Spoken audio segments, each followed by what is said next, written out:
जय हिंद साथियों। आज हम राजस्थान लोक सेवा आयोग के बारे में पढ़ेंगे और आप first grade, second grade, assistant professor, RS किसी भी एग्जाम की तैयारी करते हो तो ये इन सब की परीक्षा भी ये आरपीएस यानी राजस्थान लोक सेवा आयोग, राजस्थान पब्लिक सर्विस कमीशन करवाता है। और ये कहाँ पर है? अभी अभी ये अजमेर में है। सारा काम यहीं से होता है और इसके बारे में आपको अच्छे से अनुभव होना चाहिए, नॉलेज होना चाहिए, इसका ज्ञान होना चाहिए। तो कुछ पंक्तियों के साथ हम ये टॉपिक शुरू करेंगे कि यूं ही नहीं मिलती मंजिलें, एक जुनून सा दिल में जगाना होता है। यूं ही नहीं मिलती मंजिलें, एक जुनून सा दिल में जगाना होता है। पूछो चिड़िया से कैसे बनाया आशियाना, पूछो चिड़िया से कैसे बनाया आशियाना, बोली भरनी पड़ती है उड़ान, बार बार तिनका उठाना होता है। तो आपको भी बार बार रिवीजन करना है, बार बार टुकड़ों में चीजें पढ़ना है। जिस तरह चिड़िया अपना घोंसला बनाती है तिनकों से, तो आपको भी एक टॉपिक टुकड़ों में पढ़ के उसको पूरा घोंसला यानी अपना आशियाना बनाना है, उस टॉपिक को पूरा करना है। क्योंकि टुकड़ों में आप चीजें पढ़ोगे तो आपको चीजें लॉन्ग टाइम तक और अच्छे से चीजें याद भी हो जाएगी। ये मेरा पर्सनल अनुभव है, व्यक्तिगत अनुभव है। तो आज हम राजस्थान लोक सेवा आयोग के बारे में पढ़ेंगे। इसके कुछ क्वेश्चन भी है जो आप खुद ही हल करोगे। पहले हम इस टॉपिक के बारे में पढ़ लेते हैं, क्योंकि अगर हमने पढ़े ही नहीं तो फिर क्वेश्चन का कोई मतलब नहीं है। तो एक बार हम देख लें और यहाँ पढ़ने के बाद आपको ओल्ड क्वेश्चन की प्रैक्टिस करनी है कि अगर यहाँ से क्वेश्चन नहीं आ रहा तो आपको यहाँ से पढ़ने का कोई मतलब ही नहीं है। क्योंकि क्वेश्चन आने चाहिए, कम से कम 90% तो क्वेश्चन मिलने चाहिए। क्योंकि भाई जो पेपर पहले हो गए, अगर वो भी मैं इस टॉपिक में शामिल नहीं कर पा रहा हूँ तो फिर मेरे पढ़ाने का कोई औचित्य नहीं है। क्योंकि अगर पहले की चीजें मैं शामिल नहीं कर रहा हूँ तो क्या गारंटी जो आपका एग्जाम होगा मई जून में कभी भी, तो उसमें यहाँ से क्वेश्चन आ जाएंगे। तो कम से कम इस टॉपिक में से जो पहले क्वेश्चन आ रखे हैं वो ये पढ़ने के बाद सोल्व होने चाहिए। ठीक है साथियों। तो राजस्थान लोक सेवा आयोग के बारे में बात करेंगे। इसका गठन 1935 का एक्ट हुआ था ना, जैसे 1919 का एक्ट आया था, 1935 का एक्ट आया था। तो 1935 के एक्ट के तहत प्रांतों में लोक सेवा आयोग का गठन हुआ था। तो ये सबसे पहले आपको ध्यान में रखना है कि 1935 के एक्ट के तहत राजस्थान लोक सेवा आयोग या प्रांतीय लोक सेवा आयोग का गठन हुआ था। और इस इसका उल्लेख संविधान में भी है। तो ये कैसा आयोग है? ये संवैधानिक एवं परामर्शकारी आयोग है। कैसा है? संवैधानिक आयोग है, सांविधिक नहीं है, ध्यान रखना। ये संवैधानिक आयोग है क्योंकि इसका उल्लेख संविधान में कहां पर? भाग 14। कहां पर? संविधान में भाग 14 अनुच्छेद 315 से 323 तक राजस्थान लोक सेवा आयोग का उल्लेख मिलता है। तो इसलिए ये कैसा आयोग है? संवैधानिक आयोग है। ये परामर्शकारी निकाय है, यानी ये परामर्शकारी आयोग है। ये सरकार को सिर्फ सलाह दे सकता है। ठीक है ना, सरकार इसकी सलाह माने ना माने बाध्यकारी नहीं है। इसलिए कैसा आयोग है? परामर्शकारी आयोग। तो सबसे पहले आपको ध्यान में रखना, इसका गठन 1935 के तहत हुआ। भाग 14 में राजस्थान लोक सेवा आयोग का उल्लेख मिलता है। अनुच्छेद 315 से 323 तक लोक सेवा आयोग का गठन। इसके अलावा अनुच्छेद 16 और अनुच्छेद 234 में भी लोक सेवा आयोग का उल्लेख है। कैसे है हम आगे अभी पढ़ेंगे। तो ये संवैधानिक और परामर्शकारी निकाय है। कैसा निकाय है? ये संवैधानिक और परामर्शकारी निकाय है। राजस्थान का जब गठन हुआ था यानी एकीकरण पूरा हुआ था, उससे पहले 22 प्रांतों में से 3 प्रांतों में लोक सेवा आयोग पहले से था। यानी जब राजस्थान का गठन हुआ उससे पहले 22 प्रांत थे, उनमें से 3 प्रांतों में लोक सेवा आयोग पहले से था। कौन से प्रांत में? जयपुर, जोधपुर और बीकानेर, इनमें लोक सेवा आयोग था। फिर पूछ ले, इन सबको निरस्त कब कर दिया गया? जब ये अध्यादेश आ गया राजस्थान लोक सेवा आयोग का, तब इन सबको क्या कर दिया? निरस्त कर दिया, समाप्त कर दिया। तो आप देखते हैं राजस्थान लोक सेवा आयोग यानी आरपीएससी की स्थापना कब हुई? 20 अगस्त 1949 को। स्थापना कब हुई? 20 अगस्त 1949 को एक अध्यादेश द्वारा इसकी स्थापना हुई थी। और ये पारित शायद 16 अगस्त को ही हो गया था, लेकिन गजट नोटिफिकेशन इसका 20 अगस्त को आया। तो इसलिए ये डेट आपको ध्यान में रखनी है। फिर इसने कार्य शुरू कब किया आरपीएससी ने? तो कार्य पूछ ले तो 22 दिसंबर 1949 में जयपुर से इन्होंने कार्य शुरू कर दिया। उस टाइम इसका एक अध्यक्ष और 2 सदस्य हुआ करते थे। जब आरपीएससी बनी 22 दिसंबर 1949 को, इसका मुख्यालय जयपुर में था और इसमें एक अध्यक्ष हुआ करता था और 2 सदस्य हुआ करते थे। ये आपको थोड़ा ध्यान में रखना है। और इस टाइम अध्यक्ष कौन बने पहले और सदस्य कौन बने, ये भी आपको ध्यान में रखना है। तो इसका मुख्यालय कहाँ था? मुख्यालय जयपुर में। कहाँ था आरपीएससी का मुख्यालय? जयपुर में। और 1956 में सत्यनारायण राव समिति की सिफारिश पर इसका मुख्यालय कहाँ कर दिया? अजमेर, गुगरा घाटी अजमेर। वर्तमान में भी इसका मुख्यालय कहाँ पर है? अजमेर में। शुरू में जयपुर में था लेकिन अब इसका मुख्यालय अजमेर में है। ये भी आपको ध्यान में रखना है। सीधा क्वेश्चन आ जाए कि स्थापना के समय आरपीएससी का मुख्यालय कहाँ था? तो स्थापना के समय आरपीएससी का मुख्यालय कहाँ था? जयपुर में था। फिर इसके सदस्य वर्तमान में इसमें 10 सदस्य है, कितने, एक अध्यक्ष प्लस 10 सदस्य। ये अभी हुआ था जुलाई 2025 में शायद 10 सदस्य किए गए थे, पहले 7 ही हुआ करते थे, अब 10 सदस्य आरपीएससी में कर दिए। कितने सदस्य, 10 सदस्य वर्तमान में आरपीएससी में मौजूद है। मतलब सीटें हैं, खाली सीटें खाली हो सकती है, लेकिन 6 तो अभी भी है, कुछ सीटें खाली है, लेकिन वर्तमान में सदस्य कितने हैं, 10 सदस्य हैं आरपीएससी में, 10 सदस्य और एक अध्यक्ष है वर्तमान में आरपीएससी में। यानी वर्तमान में सीटें खाली है वो अलग चीज है, बाकी ये है प्रावधान। फिर आगे इनका कार्यकाल कितना है, इनका कार्यकाल 6 साल या 62 वर्ष, यानी जो भी पहले हो वो इनका कार्यकाल या तो 6 साल पूरा हो जाए या फिर ये 62 साल इनकी उम्र हो जाए तो इनको रिटायर होना पड़ता है। और सेम पोस्ट पर, यानी कोई आरपीएससी का सदस्य है तो उसको वापस सदस्य नहीं बनाया जा सकता, अगर कोई आरपीएससी का अध्यक्ष है तो उसे वापस अध्यक्ष नहीं बनाया जा सकता। लेकिन सदस्य को, जो सदस्य है ना, उसको सदस्य को सदस्य नहीं बनाया जा सकता, लेकिन सदस्य को अध्यक्ष बनाया जा सकता है, यानी सेम पोस्ट पर पुनर्नियुक्ति का प्रावधान नहीं है। फिर देखो पहले अध्यक्ष आरपीएससी के कौन थे, एस के घोष। जब आरपीएससी की स्थापना हो गई तो अध्यक्ष किसको बनाया, तो नियुक्ति हुई नहीं, तो उस टाइम के राजस्थान के मुख्य न्यायाधीश चीफ जस्टिस थे एस के घोष, इनको अध्यक्ष बनाया गया। कैसा अध्यक्ष, कार्यवाहक अध्यक्ष बनाया गया, किसको, एस के घोष को। तो पूछ ले पहले कार्यवाहक अध्यक्ष कौन थे आरपीएससी के, एस के घोष, ठीक है। फिर सदस्य कौन थे इस टाइम जब इनको बनाया था, क्योंकि ये प्रावधान था ना 1+2, एक तो अध्यक्ष हो गए, 2 सदस्य, तो एक सदस्य थे डीएस तिवारी, एक सदस्य कौन थे, डीएस तिवारी, दूसरे सदस्य एनआर चंदोरकर। ये सदस्यों के नाम ध्यान में रखना है, यह भी किसी एग्जाम में पूछा गया है। तो आरपीएससी के बारे में अगर आप आरपीएससी के एग्जाम की तैयारी कर रहे हो तो मेरे हिसाब से अच्छे से आपको जानकारी होनी चाहिए। तो एस के घोष पहले अध्यक्ष थे, जो उस टाइम के क्या थे, राजस्थान के मुख्य न्यायाधीश थे, तो इसलिए ये कैसे थे, कार्यवाहक थे। और 2 सदस्य थे डीएस तिवारी और एनआर चंदोरकर।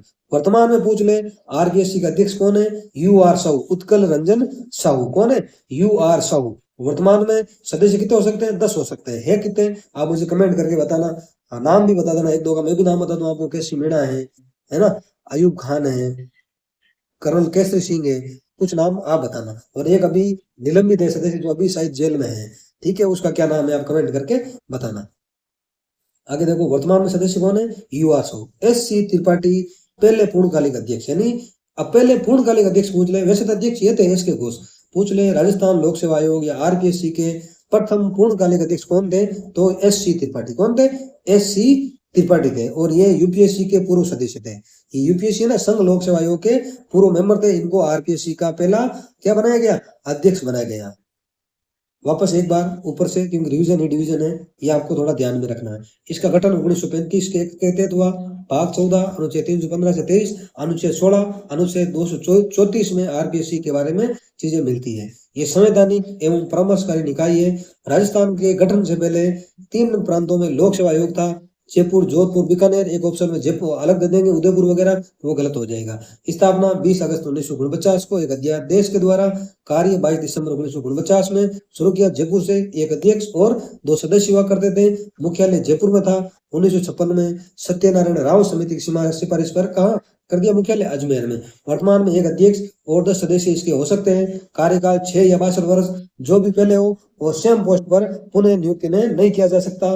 पहले अध्यक्ष पूछ ले, एस के घोष ये मुख्य न्यायाधीश थे, इसलिए कार्यवाहक अध्यक्ष थे।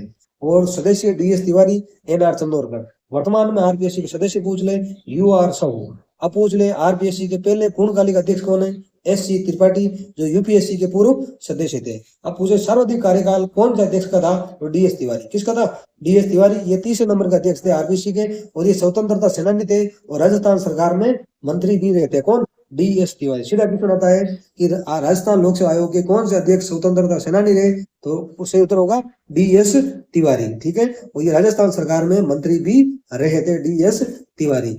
फिर न्यूनतम कार्यकाल पूछ ले, तो पीएस यादव का न्यूनतम कार्यकाल था। ये 1900 नंबर के अध्यक्ष थे, इनका कार्यकाल मात्र 37 दिन था। किसका, पीएस यादव का। फिर आरपीएससी संबंधित अनुच्छेद कौन से, अनुच्छेद 16, 234, 315 से 323 तक विशेष रूप से लोक सेवा आयोग के कार्य एवं अधिकार के क्षेत्रों के संबंध में यह अनुच्छेद उल्लेख करते हैं। अब अगला क्वेश्चन आता है, राजस्थान लोक सेवा आयोग ने आरपीएससी की महिला सदस्य निम्न में से कौन नहीं रही या कौन रही, तो पहली है प्रकाशवती वर्मा। कौन है, प्रकाशवती वर्मा। फिर है कांता खतोरिया, ये कार्यवाहक अध्यक्ष भी रही है। अब पूछ ले आरपीएससी की महिला अध्यक्ष, यानी जो कार्यवाहक अध्यक्ष बनी थी वो कौन थी, कांता खतूरिया। तो ये आपको ध्यान में रखना है। फिर कमला भील, ये मंत्री भी रही थी, फिर दिव्या सिंह, फिर राजकुमारी गुज्जर, संगीता आर्य और मंजू शर्मा। वर्तमान में आरपीसी में कोई भी महिला सदस्य नहीं है, क्योंकि इन सब ने क्या दे दिया, इस्तीफा दे दिया। दो ने तो, बाकी का कार्यकाल पूर्ण हो गया। तो पहली महिला प्रकाशवती वर्मा और पहली कार्यवाहक अध्यक्ष कांता खतूरिया, ये आपको ध्यान में रखना है। एक बात और ध्यान, कांता खतूरिया और प्रकाशवती वर्मा बाद में यूपीएससी यानी संघ लोक सेवा आयोग की सदस्य भी बनी थी। ये भी आपको ध्यान में रखना है, क्योंकि ये क्वेश्चन कई बार पूछा जा चुका है। आगे फिर आरबीसी के अध्यक्ष थे एस डी उज्ज्वल। कौन थे? एस डी उज्ज्वल।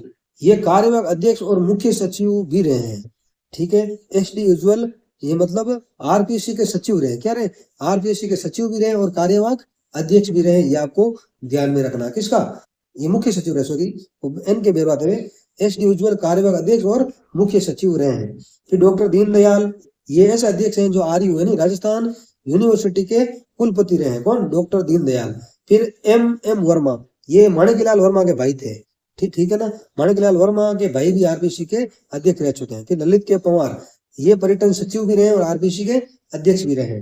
फिर एन के बेरवा, ये आरपीसी के सचिव रहे। जैसे अभी रामनिवास जी मेहता है ना, वैसे ये आरपीसी के सचिव भी रहे और अध्यक्ष भी रहे, एन के बेरवा। फिर भूपेंद्र सिंह और यू आर साहू, ये पूर्व डीजीपी है। क्या है? पूर्व डीजीपी। फिर हबीब खान गोरान, ये एकमात्र ऐसे व्यक्ति जिन्होंने कार्यकाल पूर्ण होने से पहले क्या दे दिया? त्याग पत्र दे दिया था, हबीब खान गोरान ने। इनका नाम आया था, इनकी बेटी आरजेएस बनी थी, उसमें तो इनको त्याग पत्र देना पड़ा।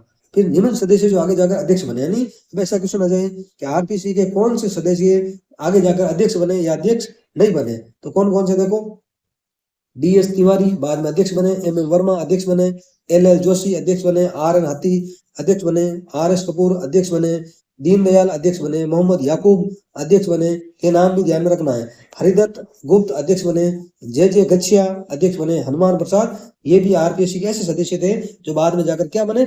अध्यक्ष बने। इनका नाम आपको ध्यान में रखना है।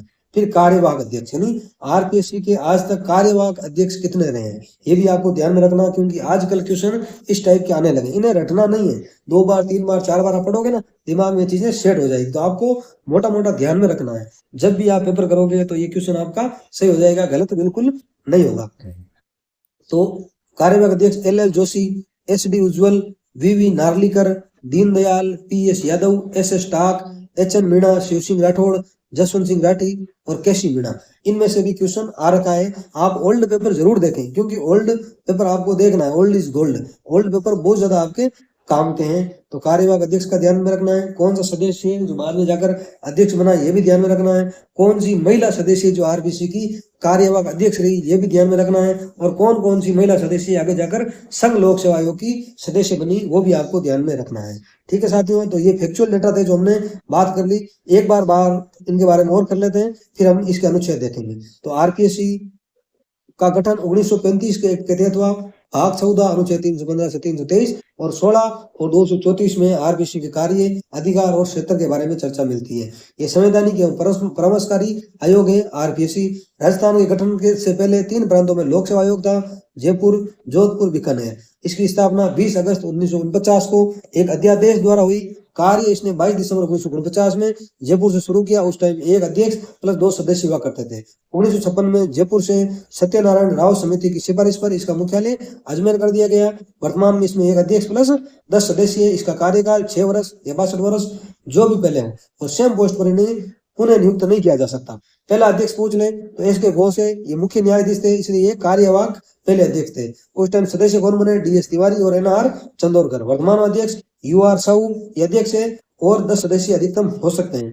एस.सी. त्रिपाठी पहले पूर्णकालिक अध्यक्ष बने, जो यूपीएससी के पूर्व क्या थे? सदस्य थे। ये सर्वाधिक कार्यकाल वाला अध्यक्ष पूछे डीएस तिवारी, ये 3 नंबर के अध्यक्ष थे। ये स्वतंत्रता सेनानी थे, राजस्थान सरकार में ये मंत्री भी रहे हैं। ये न्यूनतम कार्यकाल पीएस यादव जो 19 अध्यक्ष बने, इनका कार्यकाल मात्र 37 दिन है। ठीक है, अनुच्छेद हमने देख लिया। फिर आरपीएससी की महिला सदस्य प्रकाशवती वर्मा, कांता खतौरिया जो कार्यवाहक अध्यक्ष भी बनी, कमला भील ये मंत्री रही, दिव्या सिंह, राजकुमारी गुज्जर, संगीता आर्या, मंजू शर्मा ये राजस्थान लोक सेवा आयोग की महिला सदस्य रही। फिर कांता खतौरिया, प्रकाशवती वर्मा ये बाद में जाकर यूपीएससी की क्या बनी? सदस्य बनी। फिर एस डी उज्ज्वल ऐसे अध्यक्ष थे जो कार्यवाहक अध्यक्ष बने और मुख्य सचिव भी बने थे। फिर डॉक्टर दीनदयाल, ये राजस्थान यूनिवर्सिटी के कुलपति भी रहे। ऐसे क्वेश्चन आजकल खूब आते हैं। एम एम वर्मा, ये माणिकलाल वर्मा के भाई थे। ये प्रसिद्ध स्वतंत्रता सेनानी कौन थे? ये एम एम वर्मा। ललित के पंवार जो पर्यटन सचिव भी रहे, और जिलों, अभी जो जिले बनाए गए ना, उनके बारे में जो वापस रिव्यू कमेटी के भी ये अध्यक्ष थे, ये भी आपको ध्यान में रखना है। एन के बेरवा आरपीसी के सचिव और अध्यक्ष थे। भूपेंद्र साहू और यूआर साहू, ये क्या है, पूर्व डीजीपी थे। हबीब खान गोरान, ये आईपीएस थे। इन्होंने कार्यकाल पूरा होने से पहले ही क्या दे दिया, त्याग पत्र दे दिया। अब पूछ ले, कार्यकाल पूरा होने से पहले दो महिलाओं ने भी त्याग पत्र दिया था, संगीता आर्या और मंजू शर्मा। ये भी आपको ध्यान में रखना। इन्होंने भी कार्यकाल पूरा होने से पहले क्या दे दिया, त्याग पत्र दे दिया था। फिर आगे क्वेश्चन बनता है कि कौन से सदस्य आगे जाकर अध्यक्ष बने, उनके बारे में और देख ले।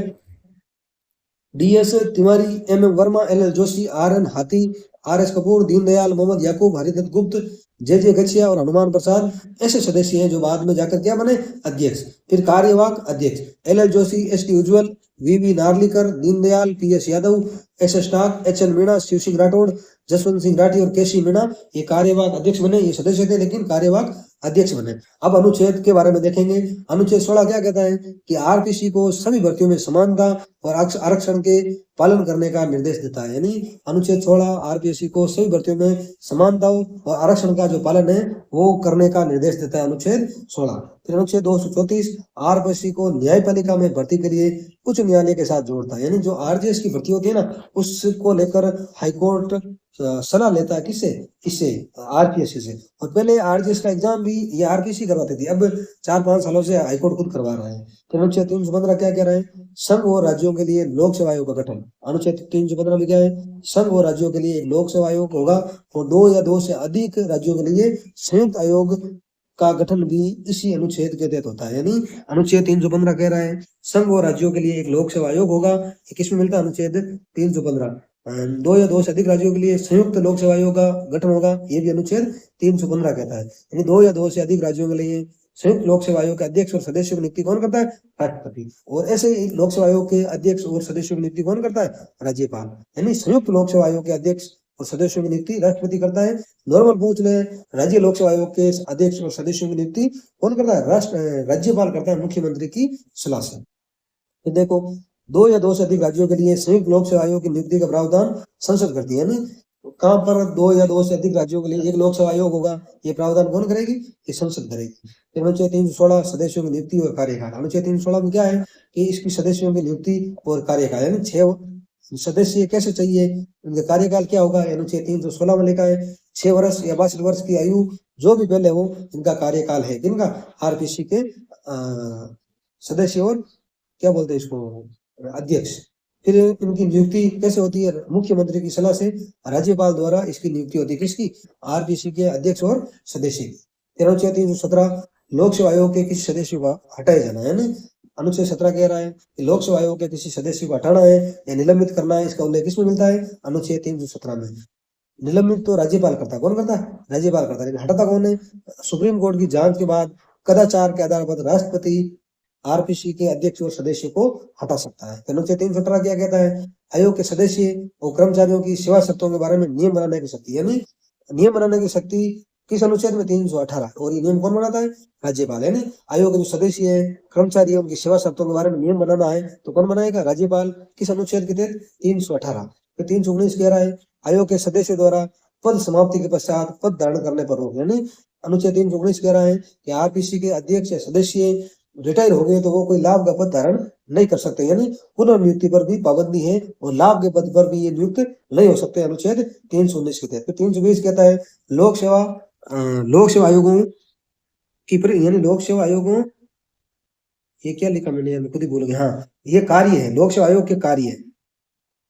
कार्य क्या है, परीक्षा आयोजित करना, नियुक्तियों पर सलाह देना। अनुच्छेद 20 में क्या है, राजस्थान लोक सेवा आयोग के क्या है, कार्य है, ये भी आपको ध्यान में रखना है। फिर 320(1) राज्य सेवाओं में नियुक्तियों के लिए परीक्षा करवाना। यानी 320(1) क्या कह रहा है कि राज्य सेवाओं में नियुक्तियों के लिए आरपीसी परीक्षा करवाती है।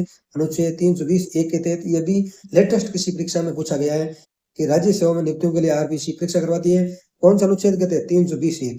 फिर 320(3) लोक सेवकों की पदोन्नति यानी प्रमोशन के लिए राज्य सरकार को राजस्थान लोक सेवा आयोग का परामर्श लेना आवश्यक है। यानी 320(3) कह रहा है कि लोक सेवाओं लोक सेवक जो होते हैं ना, उनकी डीपीसी करनी है, तो किससे परामर्श लिया जाएगा? आरपीसी से। किस अनुच्छेद के तहत? 320(3) के तहत। फिर अनुच्छेद 321, लोक सेवा आयोग के कार्यों को विस्तारित करने की शक्ति, यानी लोक सेवा आयोग के जो कार्य है उसको बढ़ाने की शक्ति किसके पास है? राज्य विधानमंडल के पास, अनुच्छेद 321 के तहत। फिर 322 कह रहे हैं लोक सेवा आयोग के वेतन भत्ते। 322 के तहत इनके आयोग के वेतन और भत्तों का उल्लेख है, और ये वेतन भत्ते राजस्थान की संचित निधि पर पारित होते हैं। किस पर? राजस्थान की संचित निधि पर। फिर अनुच्छेद 23, लोक सेवा आयोग का प्रतिवेदन, यानी अपनी वार्षिक रिपोर्ट राज्यपाल को सौंपते हैं राज्य लोक सेवा आयोग। कुल मिला के देखो अनुच्छेद आपको ध्यान में रखने हैं। मैं आपको एक बार और बता दूं, 16, एक तो अनुच्छेद 16 पढ़ा था हमने, इसमें क्या है कि सभी भर्तियों में समानता और आरक्षण की बात कर रहा है। और 34 क्या कह रहा है कि उच्च न्यायालयों के साथ जोड़ता है, यानी उच्च न्यायालय को परामर्श देता है। 315 में क्या है कि एक लोक सेवा आयोग होगा। क्या होगा? एक लोक सेवा आयोग होगा हर राज्य में। 316 क्या कह रहा है? 316 कह रहा है नियुक्ति और कार्यकाल, यानी इनकी नियुक्ति कैसे होगी, इनका कार्यकाल कितना होगा। ये अनुच्छेद 317 क्या कह रहा है कि इनको हटाना हो, निलंबित करना हो तो 317 में हटाता तो राष्ट्रपति है, सुप्रीम कोर्ट की जांच के बाद। निलंबित कौन करता है? राज्यपाल। जब जांच चल रही हो तो राज्यपाल इनको निलंबित कर सकता है। फिर 318 में क्या है? इनकी सेवा शर्तें हैं। क्या है? सेवा शर्तें हैं। निर्धारण कौन करता है सेवा शर्तों का? राज्यपाल करता है। फिर अनुच्छेद 319 है। क्या है? अनुच्छेद 319 यानी रिटायरमेंट के बाद ये किसी लाभ का पद धारण नहीं कर सकते हैं। ये 319 में कहा गया है, और ये भी कहा गया है ये पुनर्नियुक्ति के पात्र नहीं है। फिर 320 कर्तव्य पालन, यानी आरपीएससी के कार्य है 320 में। फिर अनुच्छेद 321 पढ़ा हमने। 321 में क्या था कि कार्य में विस्तार, यानी कार्य बढ़ाना हो तो ये कौन करेगा? राज्य विधानमंडल। फिर 322 में क्या है कि जो इनके अध्यक्ष सदस्य उनके वेतन भत्ते जो राज्य की संचित निधि पर भारित होते हैं। फिर अनुच्छेद 323 हमने पढ़ा, यानी अपनी वार्षिक रिपोर्ट राज्यपाल को सौंपते। वापस देखो 315 में कि एक आरपीसी होगी, 16 में इनकी नियुक्ति और कार्यकाल है, 17 में हटाने का काम राष्ट्रपति, सुप्रीम कोर्ट की जांच के बाद। निलंबित कौन करता है? राज्यपाल। 18 में सेवा शर्तें हैं, और शर्तें निर्धारित कौन करता है? राज्यपाल करता है। 19 में क्या है? सेवानिवृत्ति के बाद, यानी रिटायरमेंट के बाद लाभ का पद धारण नहीं कर सकते। 320 में क्या है? इनके कार्य है। और 21 में क्या है? कार्य में विस्तार करना है तो ये काम कौन करेगा? विधानमंडल करेगा। कौन करेगा? विधानमंडल। 322 में वेतन भत्ते हैं। क्या है? वेतन भत्ते जो राज्य की सिंचित निधि पर भारित होते हैं। फिर 323 में क्या है? ये अपनी वार्षिक रिपोर्ट राज्यपाल को सौंपते हैं, और राज्यपाल राज्य विधानमंडल के समक्ष इसको रखवाते हैं। तो ये है आरपीएससी। अब हम आरपीएससी के कुछ क्वेश्चन देख लें। अगर आप ये वीडियो देख के एग्जाम देने जाते हो तो मेरे हिसाब से आपका क्वेश्चन गलत नहीं होगा। ठीक है साथियों, अब हम देख रहे हैं इनके क्वेश्चन। पहला प्रश्न है, राजस्थान लोक सेवा आयोग की स्थापना कब हुई? बताओ। ए 16 अगस्त, 22 दिसंबर, 26 जनवरी, 1 नवंबर। तो कब स्थापना हुई? 22 दिसंबर 1949 को, यानी इन्होंने कार्य शुरू किया। कोई डेट आपको ध्यान में रखनी है। ठीक है। फिर आरबीसी के प्रथम अध्यक्ष कौन थे? बताओ। देवी शंकर तिवारी, एस.सी. त्रिपाठी, एस.के. घोष। कौन थे? एस.के. घोष। ये भी आपको ध्यान में रखना है। तीसरा क्वेश्चन, भारत के संविधान के किस अनुच्छेद के तहत लोक सेवा आयोग का गठन किया जाता है? बताओ, अभी हमने पढ़ा है। तीसरे में क्या है? अनुच्छेद 315। क्या कहा गया है कि हर राज्य में एक लोक सेवा आयोग होगा। तो चौथा क्वेश्चन, आरपीसी के अध्यक्ष और सदस्य की नियुक्ति किसके द्वारा की जाती है? बताओ। सदस्य की नियुक्ति किसके द्वारा? राष्ट्रपति द्वारा, या मुख्यमंत्री, या राज्यपाल? तो राज्यपाल के द्वारा आरपीसी के अध्यक्ष और सदस्यों की नियुक्ति की जाती है मुख्यमंत्री की सलाह से। लेकिन हटाना हो तो राष्ट्रपति हटाएगा, निलंबित करना हो तो कौन करेगा? राज्यपाल करेगा। फिर क्वेश्चन नंबर 5, आरपीसी के सदस्यों का कार्यकाल कितना होता है? बताओ। अजीब सा क्वेश्चन है। 562, 665, 660 या 662? तो 662। ठीक है। इजी से क्वेश्चन है, ये प्रैक्टिस आपको करनी है। इससे क्या थोड़ा कॉन्फिडेंस आएगा। आरबीसी के अध्यक्ष सदस्य को पद से हटाने की शक्ति किसके पास है? बताओ। क्या राज्यपाल के पास है? नहीं। किसके पास है? राष्ट्रपति के पास। लेकिन सुप्रीम कोर्ट पहले जांच करेगा, जांच में दोषी पाया जाता है तो राष्ट्रपति इनको पद से हटा देते हैं, अध्यक्ष और सदस्य को। लेकिन निलंबित कौन कर सकता है? राज्यपाल कर सकता है। अगला क्वेश्चन, वर्तमान में आरपीसी में अध्यक्ष सहित कुल कितने सदस्य हैं? तो 11। कितने? 11। अगला क्वेश्चन देखो आप, 8 नंबर क्वेश्चन, आरबीसी का मुख्यालय जयपुर से अजमेर किस समिति की सिफारिश पर किया गया? सत्यनारायण राव समिति की सिफारिश पर 1956 में। ये भी आपको ध्यान में रखना है। फिर आगे देखो, आरपीसी के किस अध्यक्ष का कार्यकाल सबसे लंबा रहा? बताओ। अच्छा क्वेश्चन है, ये आपको आना चाहिए। एस.के. घोष, डी.एस. तिवारी। किसका? डी.एस. तिवारी। कम किसका रहा? पी.एस. यादव। किसका? पी.एस. यादव का। फिर अगला क्वेश्चन, आरपीएससी की प्रथम महिला सदस्य कौन थी? अच्छा क्वेश्चन है, बताओ। आरपीसी की प्रथम महिला सदस्य कौन थी? प्रकाशवती वर्मा। कौन थी? प्रकाशवती वर्मा। प्रकाशवती वर्मा और कांता खतूरिया बाद में यूपीएससी की सदस्य भी बनी। ये भी आपको ध्यान में रखना है। अगला क्वेश्चन, संविधान का कौन सा अनुच्छेद लोक सेवा आयोग के कार्य यानी फंक्शन का वर्णन करता है? बताओ कौन सा अनुच्छेद, जहां पर हम अटके थे, याद करो कौन सा अनुच्छेद जिनके जो इनके कार्य का वर्णन करता है? तो अनुच्छेद 320। ठीक है, तो अनुच्छेद क्वेश्चन नंबर 12, राजस्थान लोक सेवा आयोग की निम्नलिखित में से कौन सी पूर्व महिला सदस्य संघ लोक सेवा आयोग की सदस्य भी रही? बताओ, हमने 2-3 बार पढ़ा है, कांता खतोरिया, प्रकाशवती वर्मा, दिव्या सिंह, या ए व बी दोनों? तो ए व बी दोनों, कांता खतोरिया, प्रकाशवती वर्मा दोनों बाद में यूपीएससी की सदस्य भी बनी थी। तो ये था हमारा आरपीएससी। उम्मीद है अगर आप ये अच्छे से पढ़ लेते हो तो आपका क्वेश्चन, मुझे नहीं लगता कि आरपीएससी से कोई क्वेश्चन आए और आप गलत कर दो, इम्पॉसिबल है। तो आपको घबराना नहीं है, खुद पर कॉन्फिडेंस रखना है और इसको 3-3 4-4 बार जितना हो सके आपको रिवाइज करना है, क्योंकि रिवीजन है, डिवीजन है, कम पढ़ना है, अच्छा पढ़ना है, ठीक है ना, और सपने देखते रहना है और आपको जल्द सफलता मिलेगी। कहते हैं ना, मंजिल उन्हीं को मिलती है जिनके सपनों में जान होती है। मंजिल उन्हीं को मिलती है जिनके सपनों में जान होती है। पंखों से कुछ नहीं होता, हौसलों से उड़ान होती है। यानी आपको अपना हौसला बनाए रखना है। ये लाइनें तो मोटिवेट करने के लिए, लेकिन मोटिवेशन अंदर से आना चाहिए और सबसे अच्छा मोटिवेशन वही होता है जो अंदर से आता है। ये साइकोलॉजी में क्वेश्चन भी एक बार फर्स्ट ग्रेड में आया था, ठीक है ना। आंतरिक पुनर्बल सबसे भारी पुनर्बलन होता है, तो आपको थोड़ा ध्यान में रखना है और ये क्वेश्चन आपको देख लेना है। और भी जो क्वेश्चन आ रखे हैं आपको प्रैक्टिस कर लेनी है, क्योंकि अगर वही क्वेश्चन नहीं हो रहे हैं जो आ रखे हैं तो वही आने वाली परीक्षा में तो यहाँ से क्वेश्चन कैसे होंगे। इसलिए आपको प्रैक्टिस करनी है। किसी भी टीचर से, किसी से आप पढ़ो तो कम से कम जो आज तक के पेपर हो रखे हैं वो क्वेश्चन आपसे सोल्व होने चाहिए, वरना आपके पढ़ने का कोई औचित्य नहीं है। क्योंकि जो परीक्षाएं हो गई वो टीचर आपको उन परीक्षाओं को भी अच्छे से सोल्व नहीं करवा पाता, तो क्या गारंटी आने वाली परीक्षाएं वो सही से करवा देगा। तो इसलिए आपको खुद पे कॉन्फिडेंस रखना है, मन से पढ़ना है, अच्छे से पढ़ना है। आजकल खूब सारे माध्यम है। ठीक है साथियों, मिलते हैं नेक्स्ट वीडियो में राज्य मानवाधिकार आयोग के साथ। जय हिंद, जय भारत, जय राजस्थान।